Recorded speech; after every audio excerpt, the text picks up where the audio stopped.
I'm David Frame, Academic Dean of the University of Management and Technology. In our session, we're going to be exploring one of the hot topics in risk management. The issue that we'll be exploring is something that has been debated for perhaps decades, and that is the question of, when doing a risk assessment, how heavily should you be focusing on quantitative factors? What we will be doing in our presentation today is exploring some of the merits of the quantitative and qualitative approaches to doing risk management, because there are these two contending schools. The quantitative school argues that a risk assessment that doesn't have numbers in it based on data is a risk assessment that's highly flawed. That basically, without some kind of quantitative inputs into the risk assessment process, you're dealing with a bunch of opinions, you're dealing with narrative stories, you're not really dealing with facts. On the other hand, you have the people who argue that risk assessment is really mostly an art that depends very heavily on qualitative judgment. They contend that most or many of the risk situations we face don't have data available.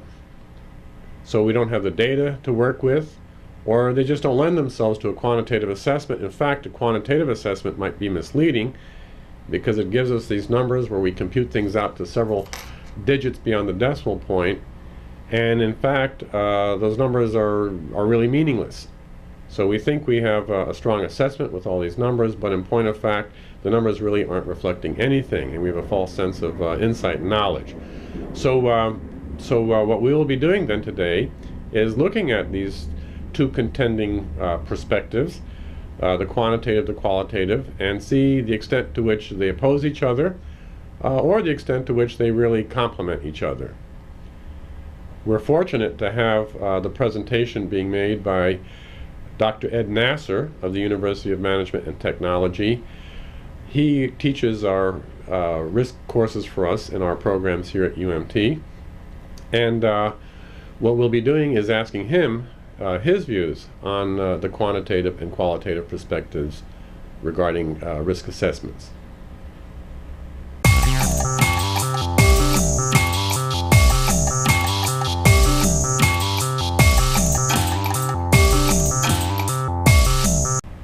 Greetings, Ed. Glad to have you here today. Glad to be here, Dave. Let me start off here with a penetrating question, and that is, to what extent do you think it is important to take a quantitative approach in managing risk? It is a good question, Dave, and I think it's a classical question that's always raised in risk management. There are two issues that we need to discuss in response to your question. The first one is, do we have reliable data that we can use? If we don't have data, then basically it's not an issue. We can't do much with it, and this point is moot. Now, the real question comes out, if we do have data, is, do we have enough qualified people that can use that raw data into usable information? And if we don't have qualified people that know how to use this data within the organization, do we need to bring in somebody from the outside to take care of this important task? So the actual question in reference to whether we could use quantitative analysis or not is, first, we have data or not, and if we have data, do we have qualified people to handle that data in a usable format?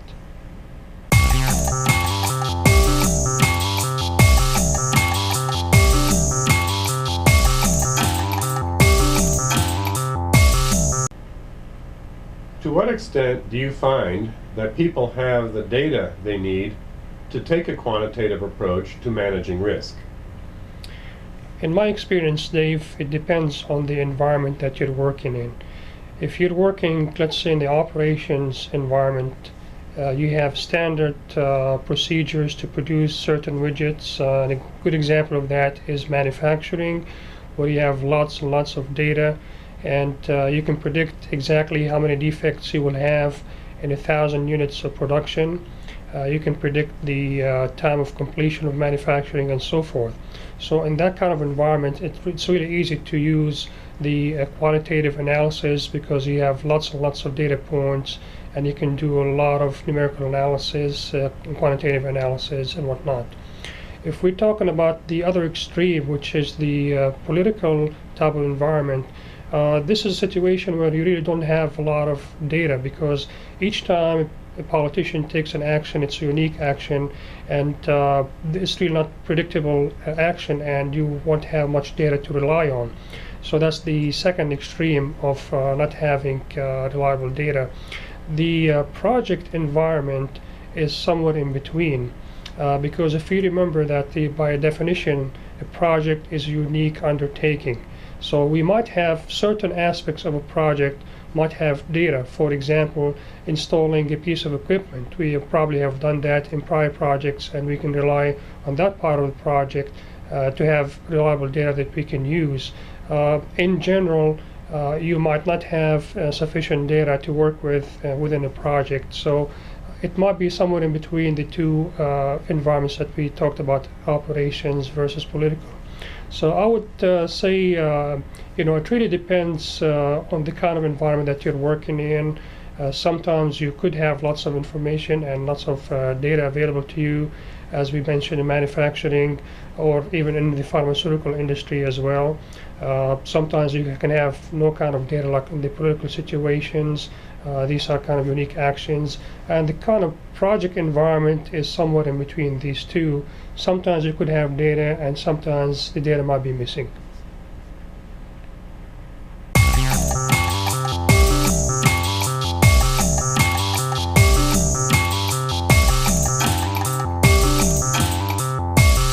Earlier you mentioned that organizations may not have risk managers who are qualified to work with quantitative data. If that's the case, then do you think that risk managers should develop quantitative skills? Yes, Dave. In my opinion, they should attempt to do so. If you're a risk manager and you don't have the skills to utilize quantitative methods and analyses, you're actually excluding yourself from the entire process. So you have a choice in here, either to apply the skills internally or just go and outsource it from an outside organization. But long term, you want to develop the skills in-house. So it makes a lot of sense to acquire the skills as a risk manager in order for the organization to be able to use your skills, and also for yourself to be able to utilize those skills in analyzing the data that you might have and assessing the risks that you might come across in projects. So the answer is definitely risk managers should go and get whatever education or knowledge they need to be able to utilize the quantitative approach to managing risks. Are you suggesting then, Ed, that risk managers should always be applying quantitative techniques? No, not at all, David. That's not what I meant. The risk manager has to be able to play the game, and by playing the game, meaning that he or she should have the skills to use when appropriate. That is, when the circumstances deem that we use the data and quantitative analysis, the risk manager has to be able to utilize these skills and do the analysis in quantitative approach. If they don't have the skill, then they can't really play the game, and they're going to have to go and just utilize the qualitative analysis, when it might be a situation where they actually have to use quantitative analysis, but they just don't know how to do it. So they really miss a lot by not having that skill. And again, just use it whenever appropriate. The person that has these kind of skills can always go back and utilize qualitative analysis. But if they don't have the qualitative analysis, when the circumstances deem that they utilize the quantitative analysis, basically they're out of that game and they can't use both approaches. So that's all I'm trying to say.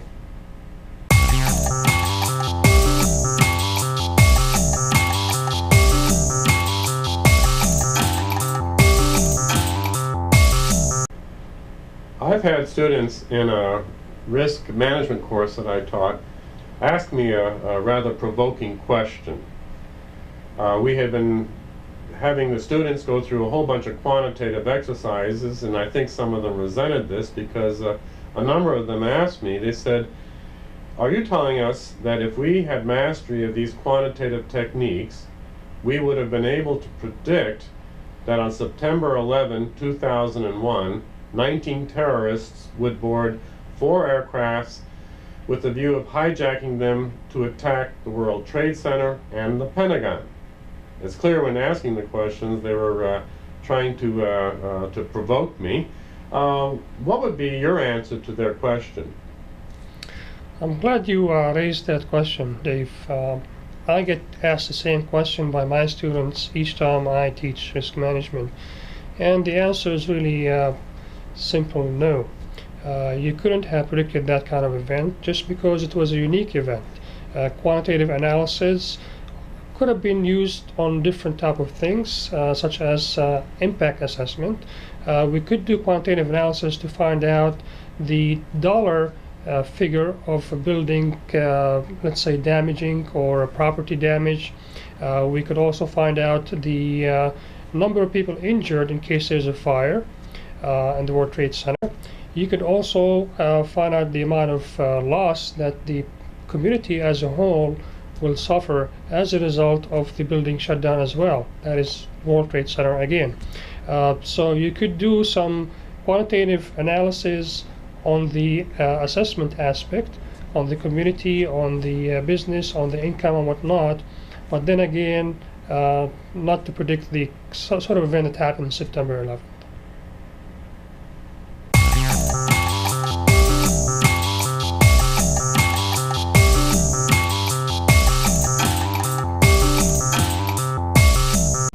It's clear from your comments up until this point in time that you believe that quantitative approaches to risk management can contribute very greatly to the risk management process, and that it's worthwhile for risk managers to get up to speed quantitatively. I'd like to get your view on the other perspective, the qualitative approach, and can you tell me what merits do you see in taking a qualitative approach to risk management and risk assessment? If you recall what we mentioned earlier, that sometimes you don't have any type of data. So in that situation, you really can't use quantitative analysis, and you have to stick with the qualitative analysis. A good point of example is in the political arena. If you recall back in 1992, when Ross Perot was running for president, he established a third party. And basically, there was no track record for that party. There was no information about it. And he managed to get 16% of the votes. And as a result, George Bush Sr. lost the elections. So that was one type of situation where you really had no prior data, and you just had to rely on the qualitative analysis of that situation. Second point that comes to my mind is in the technology arena. If you have, let's say, state-of-the-art technology being utilized to produce a new product that you have no prior information about it or the technology itself, then at that situation you really can't utilize quantitative analysis because you simply don't have the data available to you. So you have to stick with qualitative analysis and rely on the judgment of expert in this situation as well as in the first situation in the political arena. If there's one point I'd like to get across here is that you use whatever you got, whether it's qualitative or quantitative. It's a matter of the appropriate environment that you're in. It's also a matter and function of the having the data or not having the data. Basically, that's what you go with. Whatever you got, that's what you use.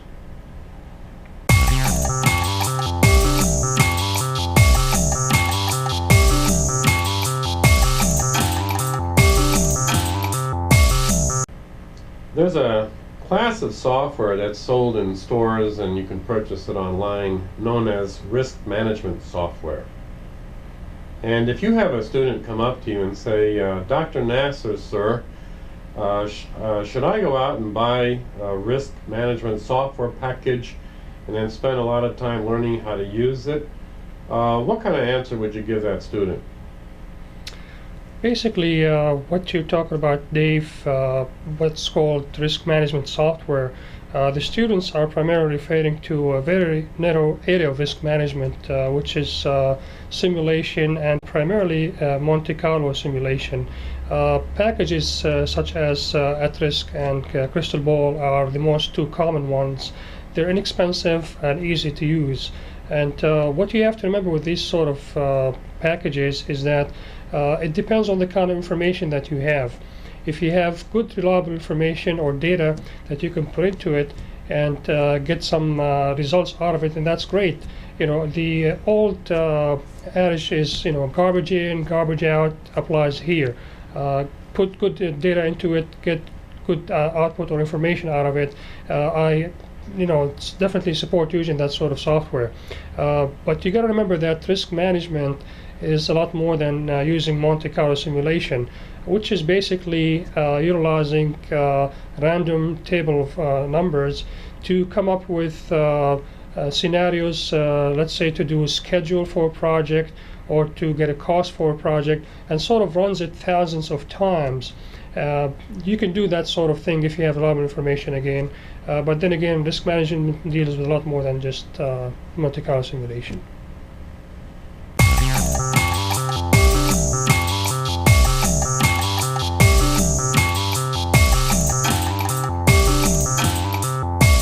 If you look at world standards on risk management, is there any guidance these world standards give us on whether we should be emphasizing quantitative or qualitative techniques in our attempts to manage risk?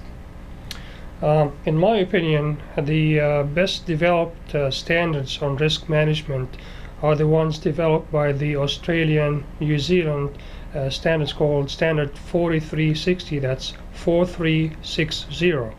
And those standards discuss the qualitative and quantitative aspects of risk analysis.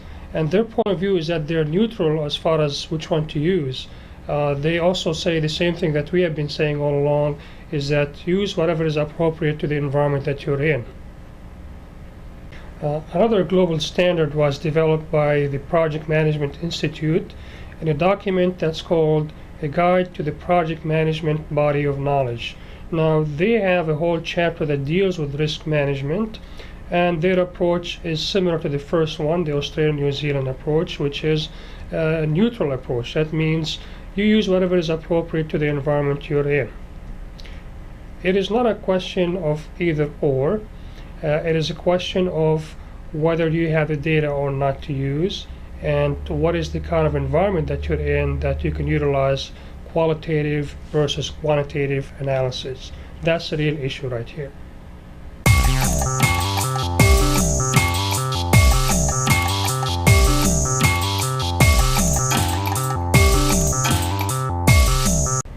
Up until now, we have been talking in broad general terms. Can you give any concrete insights into how qualitative and quantitative approaches can be applied to managing risk? Certainly, Dave. We can take a look at three different techniques that lend themselves to either qualitative analysis or quantitative analysis. And the point here is not to teach you these techniques or methods, but just for illustrative purposes. We'll see how they can use differently in different situations. The first one is the likelihood impact matrix. The second one is the decision tree. And the third one is the PERT beta distribution. We can start with the first one, which is the likelihood impact matrix, and talk a little bit about that first.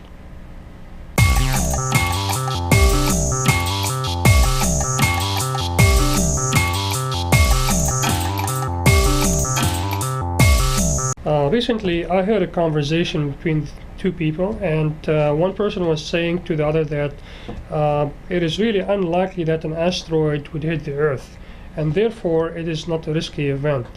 And the other person went on and said, "Are you kidding? It might be unlikely, but if it happens, it's going to kill us all."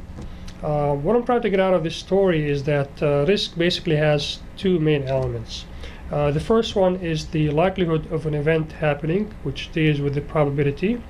And the second one is the impact of that event. For example, is it going to hurt at all? Is it going to hurt little? Is it going to hurt, just a little bit? These two elements of risk, namely the likelihood and impact, are what we can get out of this story. Now, in risk management, we have developed a tool called the likelihood impact matrix, and this matrix captures the two elements that we talked about, the likelihood of a risk happening and the impact of that risk as well. So let's take a look at this matrix a bit more detail.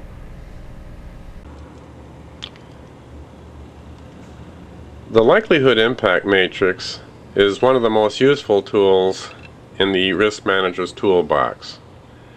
Its value is dependent in large measure on the fact that it reflects the dual nature of risk.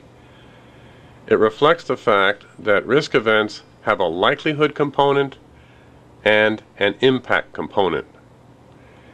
So one of the axes reflects the likelihood component, indicating whether the likelihood is high, medium, or low. The other axis reflects the impact component, demonstrating whether the impact is going to be high, medium, or low.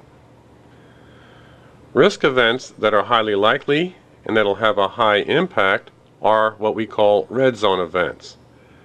These are serious events because they are going to happen, and because when they do happen, they're going to have major negative impacts. Management needs to deal with these events very carefully. So red zone events require high levels of planning. They also require a lot of attention on how the risk events should physically be handled once they arise. Yellow zone events are also captured on the likelihood impact matrix, and these are events that aren't quite as serious as the red zone events, but nonetheless they do demand substantial amounts of planning and preparation.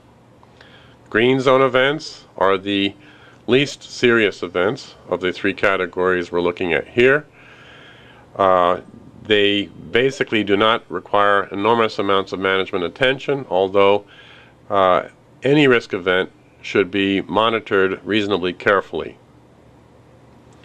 The way the chart like this is filled out is to have a group of risk analysts discuss risk events one by one and to see whether they can achieve some measure of consensus as to which of the cells that risk event should be put into.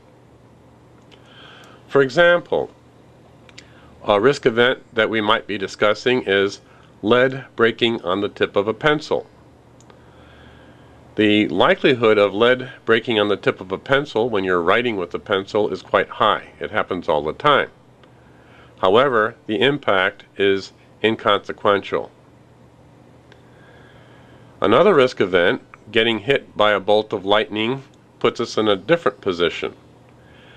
If we are hit by a bolt of lightning, this is very serious because such an act would cause either death or serious injury. However, actuarial statistics show that the probability of getting hit by a bolt of lightning is very low. This suggests that we shouldn't be spending enormous amounts of our time. We shouldn't be organizing large portions of our life to try to avoid getting hit by a bolt of lightning. The top right-hand corner, the red zone corner, shows an example of a real red zone event, and that is encountering a hurricane in Cuba in the autumn. This is very likely to occur. We have plenty of data for the last 100+ years that indicates that hurricanes nearly always occur sometime between June, July, and November. And when hurricanes do occur, they can cause substantial damage. So we have a high likelihood and a high impact. Now, if you want, you could take this likelihood impact matrix and ratchet up a bit from the quantitative point of view.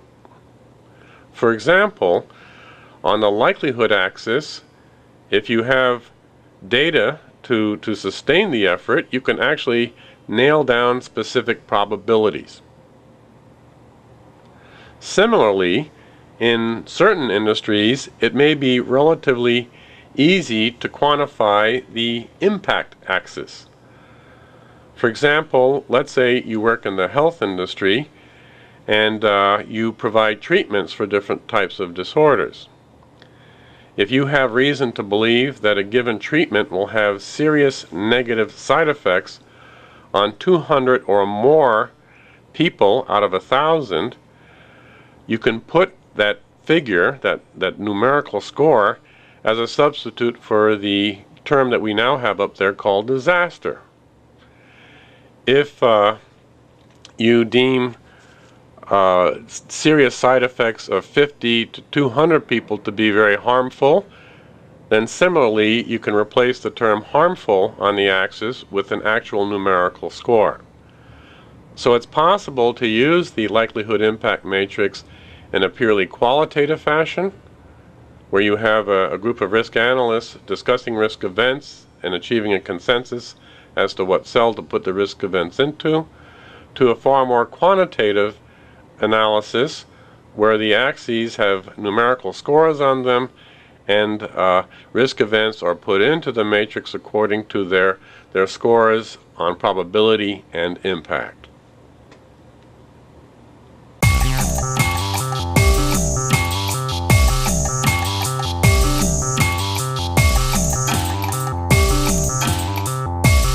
Let's turn now to the second technique, which is the decision tree. The decision tree has been used for many decades by engineers to solve problems and help them reach some decisions in their problem-solving approach. We will take a look first at a primitive decision tree, which is purely qualitative, and gradually add more content into it so we can turn it into a qualitative tool towards the end. So the decision tree will be utilized first as a qualitative tool and gradually be turned into a quantitative tool.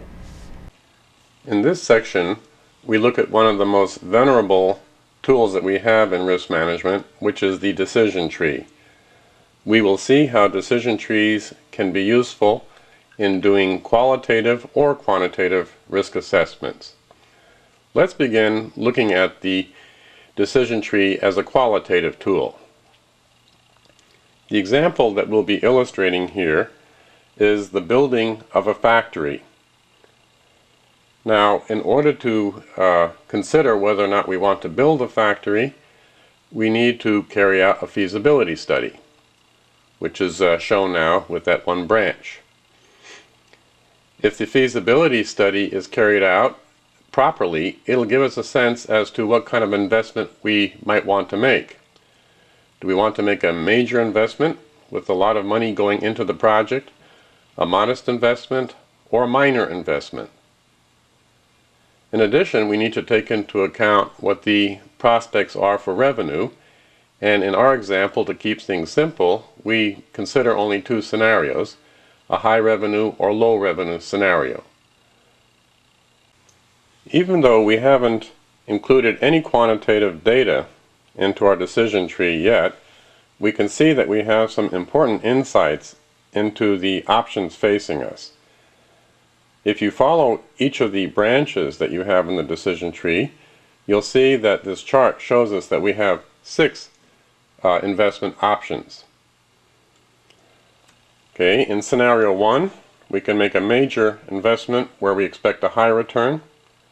Scenario 2, a major investment with a low return, and so forth. So even though quantitative data haven't been included in the analysis thus far, we are able to structure our decision-making situation quite effectively, and we can look at these different scenarios that we're facing here and discuss them with our colleagues to see what the implications would be associated with each of them. For example, we can, with our colleagues, talk through the implications of having a modest investment with a high return versus a modest investment with a low return. Now let's ratchet things up a little bit by adding financial data to the decision tree. By adding quantitative data, the value of the decision tree will increase. So here we have the basic qualitative configuration for our decision tree, and let's add some numbers. The tree shows us that the project will require an investment for feasibility study of $800,000. That's part of our cost. The major investment to build a factory will cost us $6 million. The modest investment would cost us $4 million. The minor investment, $2 million. To keep things simple, we have the same high and low returns across these three investment scenarios, and the high return is defined as $6,500,000. A low return is defined as $2,500,000. Now with this information, we're able to think about the profitability of the different scenarios we're facing here. In scenario 1, for example, we would have an investment of $6,800,000, where we've included the $800,000 feasibility study in our computations here, and an expected revenue of $6,500,000, we would lose $300,000.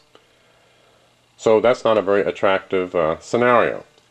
So by looking through this list here, we can see that the most attractive case that we can anticipate encountering is scenario 5, where we have a small investment with a major return that is potentially a very large profit of $3,700,000. The most unattractive scenario is scenario 2, where we invest a lot of money and only have a small revenue and stand to lose $4,300,000.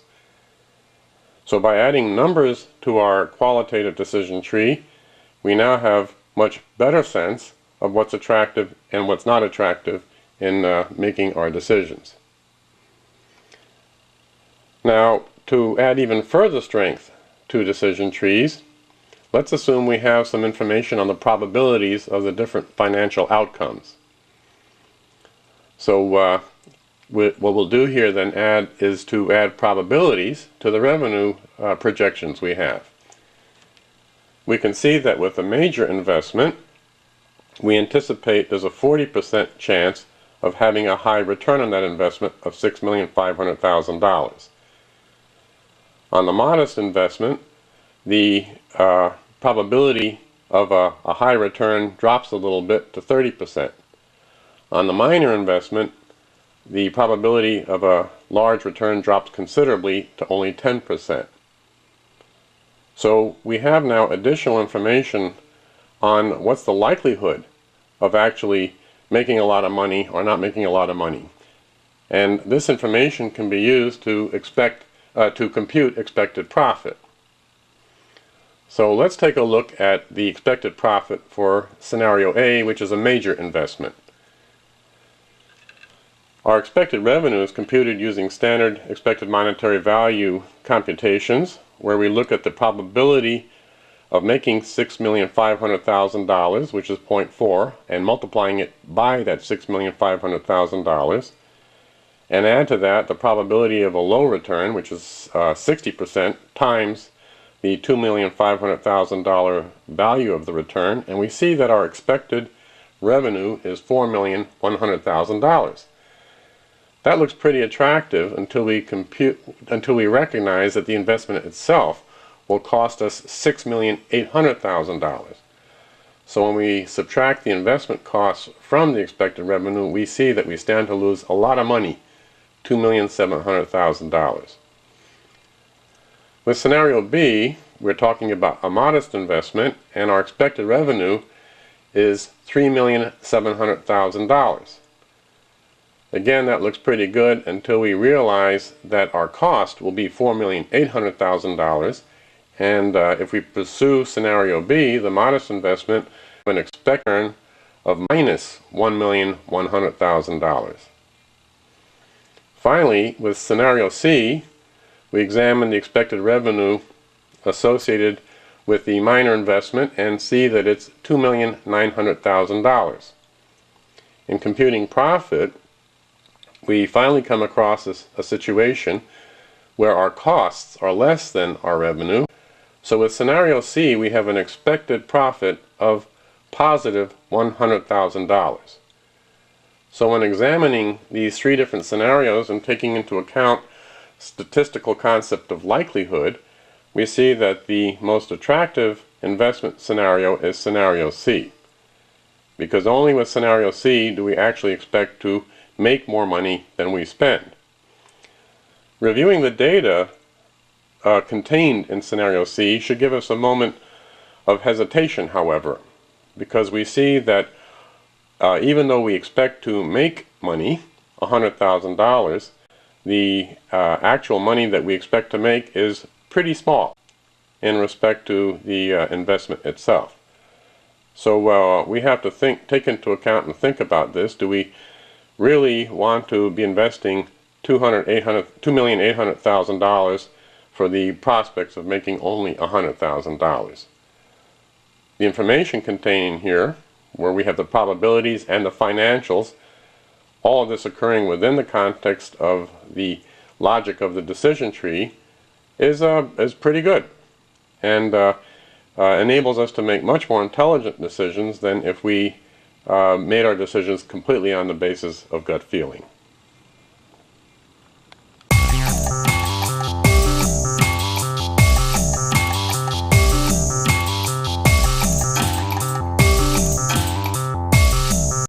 Let's turn now to the PERT beta probability distribution. The nature of our discussion will be a bit different from the discussions we had on the prior 2 points.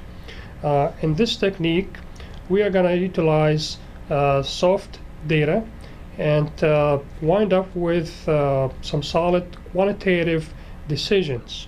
So basically, we're winding up with quantitative results as a result of some soft data input. The PERT beta distribution was developed by the United States Navy in the late 1950s. It was created to provide project managers with a way of estimating task durations when they encountered limited information. All it requires in order to estimate duration is that you have some sense of the best case, worst case, and most typical duration you're likely to encounter. Based on those 3 data points, then the formula tells you on the average how long should it take to carry out a task. Over the years, it became clear that this formula could also be applied to doing cost estimates and estimates of resource requirements. So the formula tells us then, if we know the best case to be 3 days, the most typical case to be 4 days, and the worst case to be 7 days, then the expected amount of time it should take to carry out a task would be 4.33 days. This formula was derived from what we call a modified beta distribution. What you see on the screen is roughly a beta distribution with certain adjustments made to it. And you can see that the left-hand side of this distribution nails down your best case scenario of doing the job in 3 days. The most typical is the peak of the distribution. That's known as the mode. The most frequent occurrence of something is called the mode, and in this case it's 4 days. The chart shows us something that we experience quite readily when we are dealing with new types of activities, and that is things can get very bad indeed. So the worst case is really stretched out over to a 7-day estimate here. So what we see here then reflects what we often encounter in the real world, and that is the very best we can do something is only a little bit better than what happens typically, but when things go bad, they go very bad indeed. That formula enables us to calculate roughly what the mean of the distribution is. Now, if that curve that you see on the chart here were cut out of plywood, the mean would be the balancing point on the tip of your finger. So in principle, you should be able to balance the plywood beta distribution on the tip of your finger at the point that's marked at 4.33 days.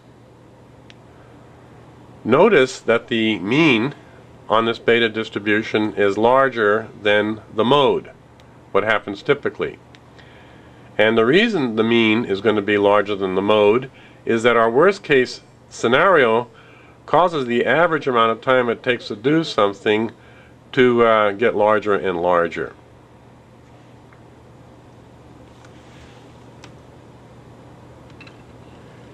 Now, we've seen how the PERT beta distribution was initially designed to help make duration estimates. Now we'll take a look and see how the PERT beta can also be used for doing cost estimates and estimates of body count. So let's start off by looking at cost estimating with PERT beta. Let's say we have reason to believe that the cheapest price it's going to cost us to do a job will be $3,000. Typically it should cost us $4,000, but if things go awry, it might cost us as much as $7,000. Using our PERT beta formula, we see that the expected cost then is $4.33 thousand. Using the same logic, we can estimate the number of technicians needed to do a job. Experience shows that to install a piece of equipment requires at a minimum 3 technicians. Usually it takes 4 people, but if it's a difficult installation and problems arise, it may require as many as 7 people. So going back to our PERT beta distribution formula, we see that we need to plan for 4 1/3 technicians to do the job.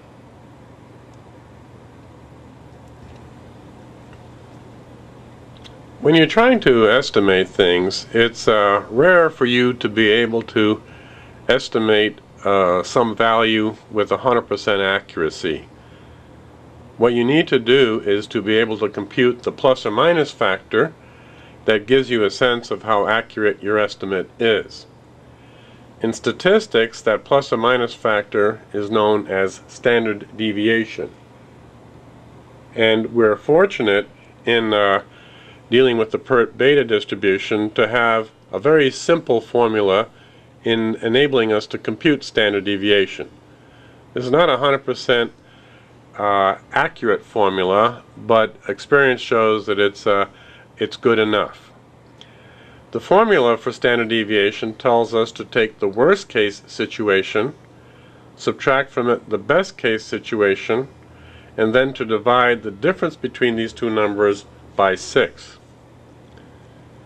And it turns out that when you use this formula to compute standard deviation, you're able to predict the extent to which an actual mean will lie within this plus or minus 1 standard deviation factor with about 65 to 70% accuracy. Now, to make all this more real, let's take a look at a numerical example. Let's say you're doing a cost estimate and you estimate the very cheapest cost of doing a job is $3,000. Typically it costs $4,000, and if things go bad it might cost as much as $7,000. So plugging these values into our formula, we see that the expected cost is $4.33 thousand, and our standard deviation would be 2/3 of $1,000. So our expected cost will lie in the range of $4.33 thousand plus or minus 2/3 of $1,000. And we can expect that the true value that we encounter in the real world will lie in this range 65 to 70% of the time. Let's take a look now and see what this PERT beta distribution is doing for us here. It's enabling us to work in an environment where we have very little decent quantitative data, and to apply some of our judgment and logical reasoning to come up with a sense of the best case, worst case, and most typical situations that we're likely to encounter in, say, estimating a duration, or estimating a cost, or estimating the number of people we need to help us to do a job. So fundamentally, we are dealing with limited information, making qualitative judgments, and as a consequence of this process, we're generating quantitative results. And experience shows that these quantitative results that we've generated are reasonably accurate. So with PERT beta, we can take qualitative inputs, and if we've done a good job at it, generate quantitative outputs.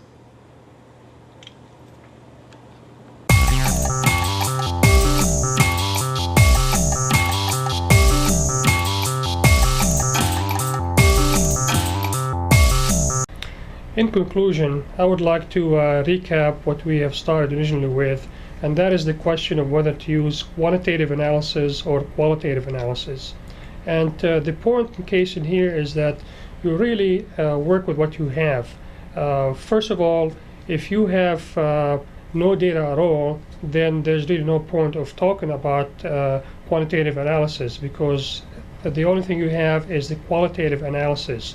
The second point that we talked about is, if you do have the data, do you have the qualified people that can work with the data to interpret that and basically come up with some quantitative measures that you can utilize for your projects. If you don't have quantitative skills to analyze the data, what can you do? You could do one of two things. The first one, you could go outside the organization and hire a consultant to do the work for you. The second option, which I prefer, is to increase your knowledge in few areas. The first one is to increase your knowledge in basic math literacy, to enable you to work with spreadsheets to do scheduling and budget modeling and what-if scenarios. The second one is to increase your knowledge in probabilities and statistics, because if you remember, we talked about risk having two main elements, being the likelihood and the impact. And the likelihood aspect deals with probability. So you need to increase your knowledge in probabilities and statistics. And the third point is to increase your knowledge in the Monte Carlo simulation model and use. And basically, you just need to increase the amount of information that you know about these three basic elements to be able to handle analytical analysis in a more dependable manner.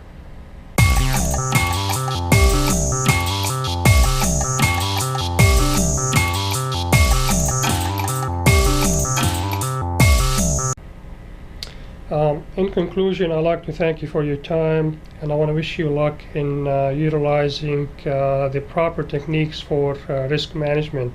And I want to emphasize again that it's not a question of either or, but it's a matter of utilizing what you got. Use what you got, whether it's qualitative or quantitative, and keep it simple as much as you can.